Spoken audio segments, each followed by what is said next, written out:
Ẹ̀yin wa ẹ káàbọ̀ sórí ètò mi lẹ́ẹ̀kan sí i. Orúkọ tèmi ń padà Omoboriowo ayé kò tọ́ ọ̀nà ni èmi ń jẹ́. Àmọ́ lónìí ẹ tó lè fi kún pé Ìfáníyì ọ̀nà tún ní orúkọ mi tí mo tún ń jẹ́ báyìí. Kí sì ni ìdí? Inú mi á máa dùn tí n bá rẹ́yìn Mùsùlùmí alákatakítí yìí tẹ́ ń bá wọn oníṣẹ̀ṣe jà, tẹ́ ń bá wọn jà pẹrẹwu, tẹ́ ń kojú ìjà sí wọn. Ẹ mọ̀ wípé bẹ́ẹ̀ ṣe ń ṣe yìí, Ọlọ́run jẹ́ kẹ́ ẹ lè máa tẹ̀síwájú àti lè máa ṣe lọ. Ọlọ́run yóò fún yín ní okun àtagbára ìmánì tẹ́lẹ̀ máa fi tako àwọn oníṣẹ̀ṣe yìí dáadáa torí pé bẹ́ẹ̀ ṣe ń tako wọn ó ní ẹ lose àwọn èèyàn nínú Islam. Bẹ́ẹ̀ ṣe ń tako wọn yìí ó náà ní Islam sì ń jòrò.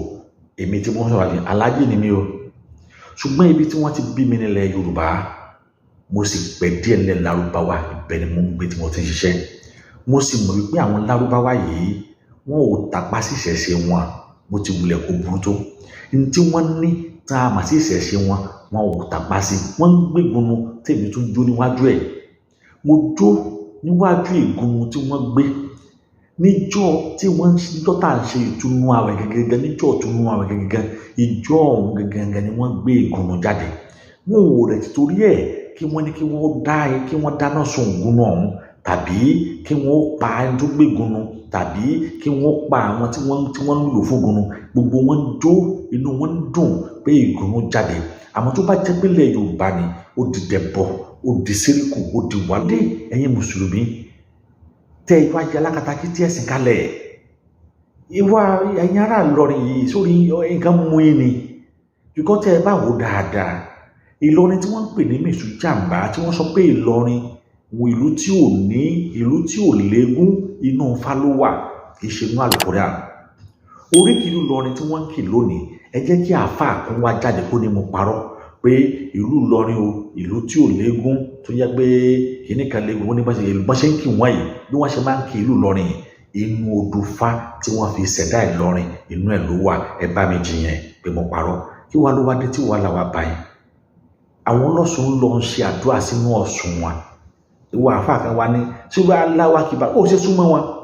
Mo rí tí wọ́n tó ó tàdí mẹ́yìn òrùpọ̀rọ̀ ọ̀tí ẹ̀ ló máa lé wọn kúrẹ̀. Àwọn ìyá yìí mo kí yín, wọ́n parí iṣẹ́ tí wọ́n fẹ́ ṣe, wọ́n parí ètùtù wọn.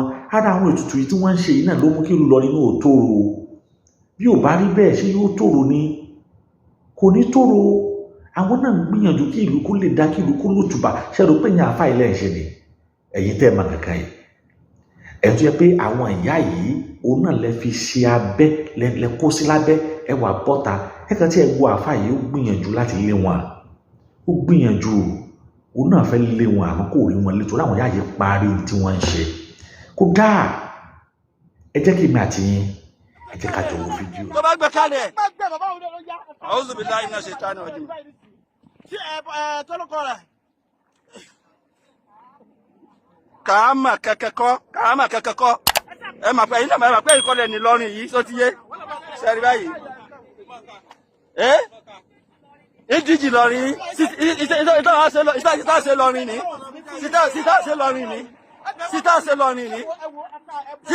Ìtàṣe lọ́rin ní.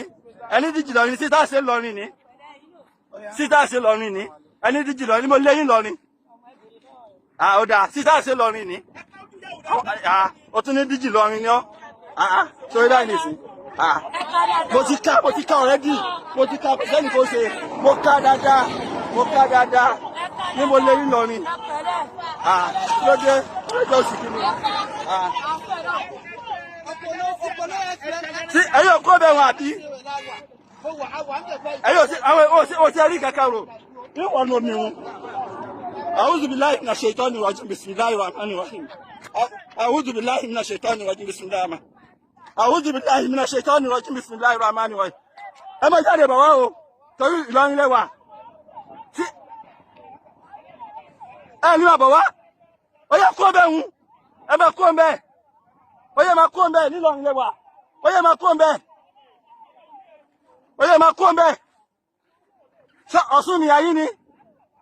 Ọ̀ṣun ni ayé ni. Yé bá kíní ìhùn jẹ́ máa yín lọ́wọ́. A'udhu billahi minash shaitani rajim. Bismillahir rahmanir rahim. Ó yẹ kó ń bẹ̀. Ẹ kó ń bẹ̀. Ẹ kó ń bẹ̀. Ẹ gbọ́ ni.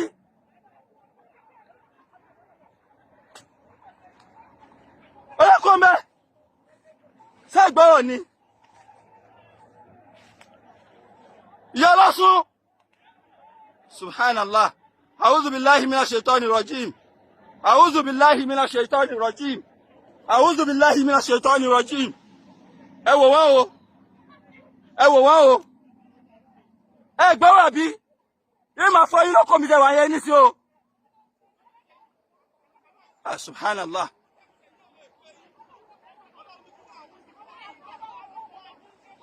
Wá dàbí fídíò ọ̀hún náà lẹ ti wò yìí ẹ̀rí wípé ẹ̀yin mùsùlùmí dẹ́dẹ̀mìíràn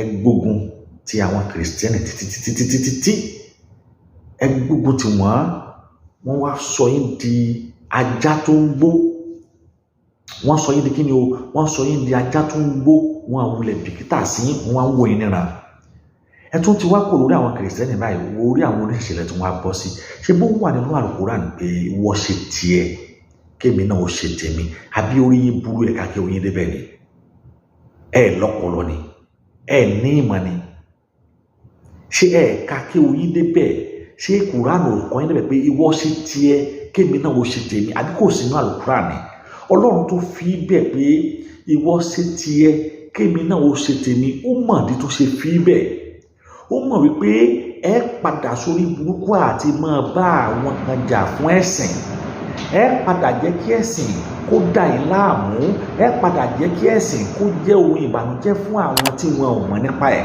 ẹ padà jẹ́ kí ẹ̀sìn kó sú àwọn ènìyàn ṣe ẹ padà bá ẹ̀sìn tí ànábì Muhammad sallallahu alayhi wa sallam tó mú wá bí ẹ̀sìn àlàáfíà òun náà ní ẹ̀sìn mùsùlùmí ọlọ́run gan mọ̀ pé ẹ̀yin ọmọ ẹ̀dá ádámà ẹ padà bá ẹ̀sìn ọ̀hún jẹ́ ló jẹ́ kó fi ájà náà sínú àlùkùránì pé ìwọ ṣe tiẹ̀ kémi náà ò ṣe tèmi níbo lẹ wá ju àyà yìí sí tó yẹ pé ẹ wá kọ ẹ ṣe tiyín àwọn tí wọ́n tún wá ń ṣe tiwọn tí wọn ò tọ́ yín tí wọn ò dọ́dọ̀ yín tí wọn ò bú yín tí wọn ò gún yín àwọn yẹn lẹ tún wá ń dà láàmú ìlú Ilé Ifẹ̀ ìlú abọ̀rìṣà ni wọ́n gbà kí ẹ̀yin mùsùlùmí kẹ́ ẹ kírun kẹ́ ẹ ṣe tó bá wù yín bẹ̀ wọ́n àbí wọ́n gbà bí wọ́n gbà wọ́n àdìsọ́bù yín bẹ́ẹ̀ sì ní Ilé Ifẹ̀ bẹ́ẹ̀ sì ní ní Òṣogbo bẹ́ẹ̀ sì ní Ìwó ní gbogbo níléṣà káàkiri bẹ́ẹ̀ bẹ́ẹ̀ lọ wọ́n gbà yín láàyè kẹsẹ̀ sí yín kí ló dé tẹ̀yìn náà ò sì gbà wọ́n láàyè kí wọ́n ṣẹ̀sìn tí wọ́n ẹ mọ̀ pé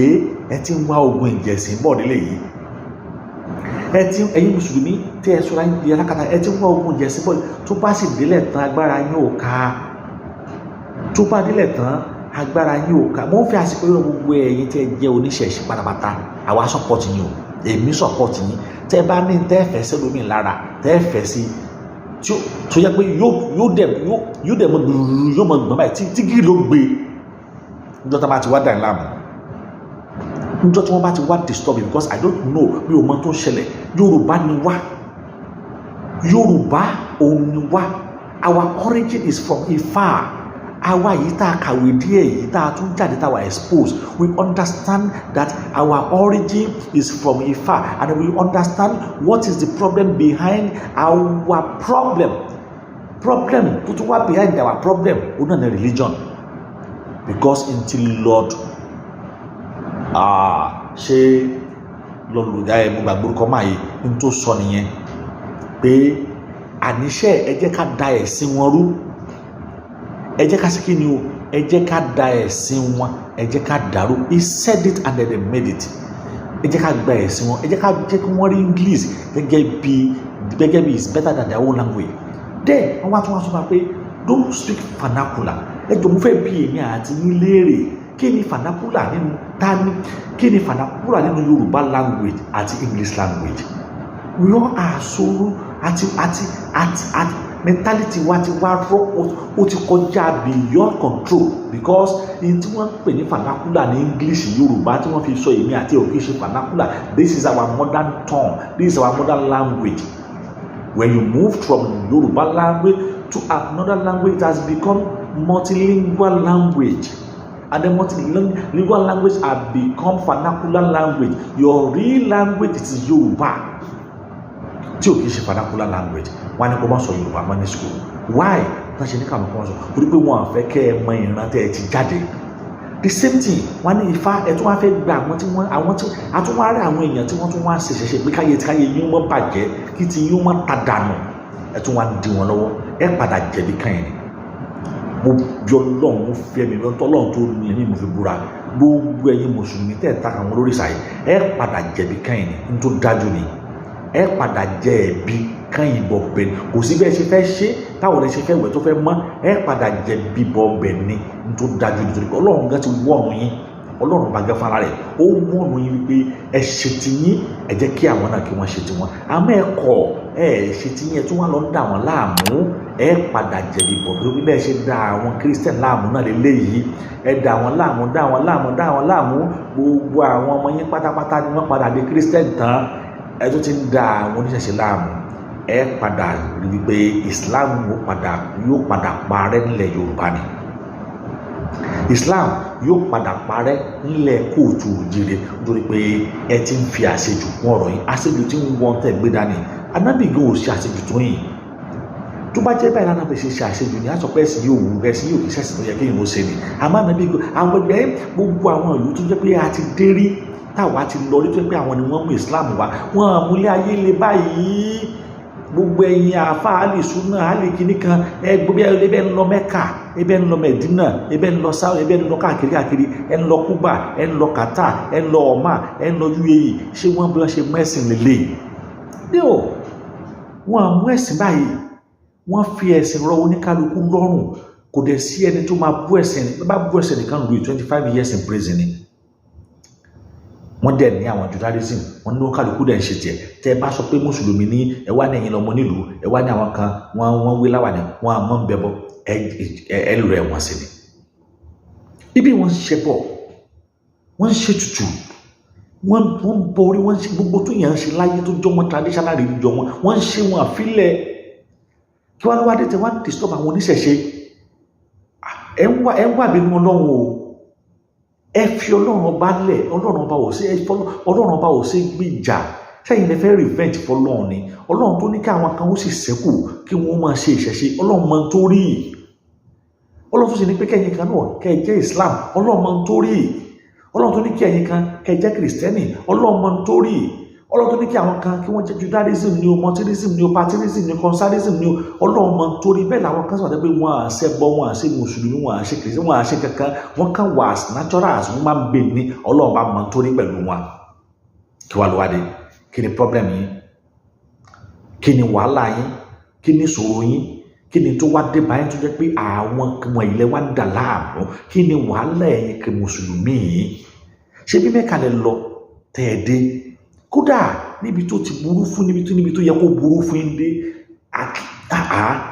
ẹni tó jẹ́ ìlú mọ̀ọ́ká orí Yorùbá Hamzat ó lọ Mẹ́kà ó gbẹ Mẹ́kà ló ti ń complain wípé àníṣe wọ́n fún ẹnìkan láàyè kó lo 30 to 45 minutes láti pray níbì kan ohun tó jẹ́ aláwọ̀ dúdú kò tí ì lo ìṣẹ́jú méjì wọ́n ti ń fọwọ́ gbàgbọ́ yálà kúrò bẹ̀ then kí wọ́n ní wọ́n sọ ẹ̀wọ́n torí wọ́n jà bẹ́ẹ̀ bá sì dé Mẹ́kà ọ̀hún bẹ́ẹ̀ bá ní físà níbi tẹ́ ń lọ ẹ̀yin òpònú yìí tẹ́ ẹ̀ bá ti ní físà níbi tẹ́ ń lọ tẹ́ ẹ bá sì ń lò kọjá ayé tó yẹ kẹ́ ẹ lò ń bẹ ẹ̀wọ̀n lẹ́ẹ̀tì para yín kí wá ló wá dé torí yín ò pé tẹ́ ẹ ronú wò wípé Ọlọ́run ọba ò ṣeé gbèjà ẹ fàwọn oníṣẹ̀ṣe lọ́rùn lẹ́ẹ̀kẹ́ ẹ má bá wa tẹ́ ẹ tẹ́ o gbogbo mùsùlùmí tó pé rẹ̀ ní mùsùlùmí tó wá ń da àwọn oníṣẹ̀ṣe láàmú yóò padà tẹ́gbẹ̀yìn ni torí pé Ọlọ́run tó dá wa sílẹ̀ Yorùbá ó mọ̀ wípé odù Ifá ni wọ́n fi ṣẹ̀dá ẹnì kọ̀ọ̀kan yín inú odù Ifá lẹ ti ṣẹ̀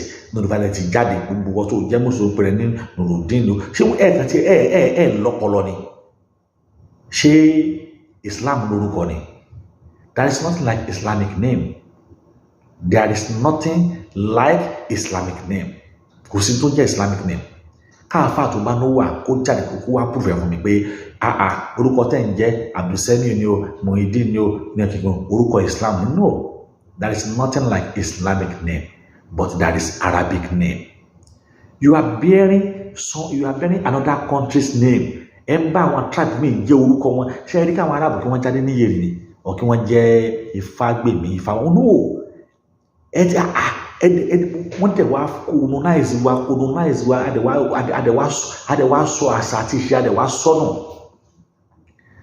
Kò sí tó ń jẹ́ ẹlòmíì tó ń jẹ́ Samsoni ní orúkọ mùsùlùmí, kò sí tó ń jẹ́ orúkọ mùsùlùmí o, orúkọ àwọn Lárúbáwá ò lẹ̀ ń jẹ́. Àbùdù tẹ́lẹ̀ jẹ́ yìí wọ́n ti ń jẹ nígbà tí wọ́n sì ń bọ Ifá, wọ́n ti ń jẹ́ àbùdù yìí nígbà tí wọ́n ń bọ Ifá, wọ́n ti ń jẹ. Ẹ lọ ka history àwọn arábìnrin gbogbo àbùdù tẹ́ ìwé sì ń jẹ́ lónìí, Abdul Ganiyu ni o, Abdul Malik ni o, Abdul Basir ni o, Abdul Seniu ni o, Abdul Kafar ni o, àbùdù tẹ́ wò yìí ìyẹn ni pé ẹrú wọ́n ti ń jẹ nígbà tí wọ́n ń bọ Ifá, tí wọ́n sì ń bọ Ifá. Kò dẹ̀ sí tó ń jẹ́ Islamic name. I repeat it again, there is nothing like Islamic name. Torí pé bàbá tó bí Ànábì Muhammad sallallahu alaihi wasallam kí ló ń jẹ́? Orúkọ mùsùlùmí ni. Bàbá tó bí Ànábì Muhammad sallallahu alaihi wasallam kí lórúkọ ẹ̀? Ṣé Islam ti wà ń gbà yẹn ni? Ṣé Islam wà ń gbà wọn? Kò sí Islam. Ànábì gẹ́gẹ́ pẹ̀lú Ànábì Muhammad sallallahu alaihi wasallam ṣé Islam wọn àti wọn sọ lórúkọ ni? Kò sí Islam àti wọn sọ lórúkọ. Kò tí ì sí Islam nígbà tí wọ́n sọ lórúkọ. Gbogbo àwọn àbúrò ẹ̀, àwọn àgbọn, àwọn ẹ̀gbọ́n, àwọn ọmọ àbátan ẹ̀ tí wọ́n ń jẹ́ orúkọ mùsùlùmí, orúkọ Arabic wọn ni, orúkọ ìlú wọn ni. Báwa náà ṣe ń jáde níyì, Ṣàngó níyì, Ọya níyì, Ògún níyì, Èṣù níyì, ìwòkíní kan, Kẹ́mi, Àlàdé, Àlàní, bẹ́ẹ̀ náà làwọn náà ń jẹ nígbà náà. Wọ́n àdẹ̀ ti torí ẹ̀ kí wọ́n pààrọ̀ orúkọ ọ̀hún dáàdì sí i. Orúkọ wọn náà ni wọ́n ṣe ń jẹ despite pé àwọn gan níbẹ̀ ní Islam ti wá. Kí wá ló wá dé tẹ́ni káwọn apá ti wá dá o, ẹ̀yin mùsùlùmí alákatakítí ẹ̀sìn tẹ́ni ká gbé tiwa kalẹ̀. Ọlọ́run ṣetán tí ó mú ẹ, àwọn alálẹ̀ ṣetán tí wọn yóò mú yín báyìí torí pé ẹ rí Ọlọ́run ọba gan sọ ó lẹ́ni tó wọn bá sí lọ́nà ó lóun ọkọ̀ gba ìwà kó lọ́wọ́ ẹ̀. Ẹni tọ́lọ́run ó bá sí lọ́nà yóò ọkọ̀ gba ìwà kó lọ́wọ́ ẹ̀. Owó láwà ní sórí bíi ti kìíní kan ó lè kí kúrà from beginning to the end. Ní ọ̀sọ́ pé kọ́lọ́run mọ́ sí ọlọ́nà wọn torí pé tó o bá tẹ̀lé ti Al-Quran àti hadith Ànábì Muhammad sọ pé ṣe tiẹ̀ kémi náà ò ṣe tèmi. Ó wà bẹ́ẹ̀ tí wọ́n kọ́ sí pé ẹ ṣe tiyín kémi náà tẹ́ wá kọ́ tẹ́ ẹ ṣe tiyín tẹ́ wá ń da àwọn oníṣẹ̀ṣe láàmú. Ọlọ́run padà wá dẹ̀yìn náà láàmú torí pé dẹ́dẹ́ mìíràn ó ti ń pọ̀ jù fún yín. Wàhálà àti ìdààmú tẹ́ ẹ gbé lé àwọn oníṣẹ̀ṣe lọ́rùn, kìrìsìtẹ́nì lọ́rùn ó ti ń pọ̀ jù sẹ́yìn nìkan ni. Òní kétékì sọ́fìn, ọ̀la kétékì sọ́fìn, ọ̀túnla kétékì sọ́fìn. Sí kété mùsùlùmí nìkan ló ń bẹ lọ́fìn ni. Ẹ̀dẹ̀ mú ìsìláàmù ẹ̀dẹ̀ fi súnyàn ṣe. Ẹ mú ìsìláàmù ẹ jẹ́ kí èèyàn ó regret pé I am a Muslim. Ẹ jẹ́ kí èèyàn kí ó regret because àwọn tó jẹ́ àwọn tẹ̀ ń takò yìí family wa ni wọ́n wà nù ẹbí, wọ́n wà nù ara wa, wọ́n wà nù àwọn ẹ̀gbọ́n, wọ́n wà nù àwọn àbúrò, wọ́n wà nù bàtàn. Kí wá ló wá dé tẹ wá fara ni wọ́n? Lórí tẹ fara ni wọ́n? Dẹ́dẹ̀ mìíràn o ẹ̀yin mùsùlùmí, dẹ́dẹ̀ mìíràn ẹ má wá ìjà ẹ̀sìn nílẹ̀ Yorùbá o. Ẹ má wá ìjà ẹ̀sìn nílẹ̀ Yorùbá o. Tí ẹ bá wá ìjà ẹ̀sìn nílẹ̀ Yorùbá ẹ rí i pé àwọn èèyàn dojúkọ yín, wọ́n sì ṣẹ́gun yín torí bàbá yín ò ní ká wọn láṣẹ Elédùmarè. Tẹ́ ẹ bá wá ìjà ẹ̀sìn nílẹ̀ Yorùbá mo dá mi lójú pé àwọn èèyàn ò jíjú padà sí yín, wọ́n sì dojú ìjà kọ yín tí agbára yín ò sì ní ká. Wọ́n sì padà wá borí yín. Islam ó sì padà di tí ó padà parẹ́ nílẹ̀ Yorùbá tó yẹ pé minority yóò kù tí ó mọ̀ ṣe ó ń bọ̀ bẹ́ẹ̀ láṣẹ Elédùmarè torí pé ẹ ti ń kọjá ayé yín, ẹ dẹ̀ ti ń gòkè rẹ̀ kọjá ewé.